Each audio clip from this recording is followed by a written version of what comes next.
बिलावल भुट्टो की बातों से कोई इख्तलाफ नहीं। वजीर दिफा ख्वाजा आसिफ कहते हैं कि इख्तलाफात चलते रहते हैं, इसको जाती दुश्मनी में तब्दील नहीं करना चाहिए। बेनजीर भुट्टो और नवाज शरीफ ने मिसाक जमहूरियत पर दस्तखत किए थे। पार्लियामेंट की इमारत पर जब हमला हुआ तो हम पिछले रास्ते से अंदर आते थे। माजी में पार्लियामेंट के बाहर कपड़े धोए जाते थे।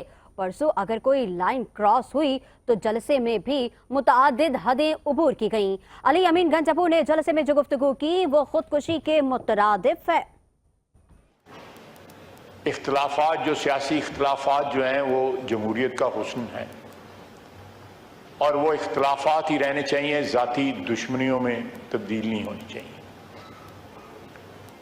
बिलावल साहब ने बिल्कुल सही कहा कि मोहतरमा शहीद बेनज़ीर भुट्टो, अल्लाह उनको करवट करवट जन्नत नसीब करे।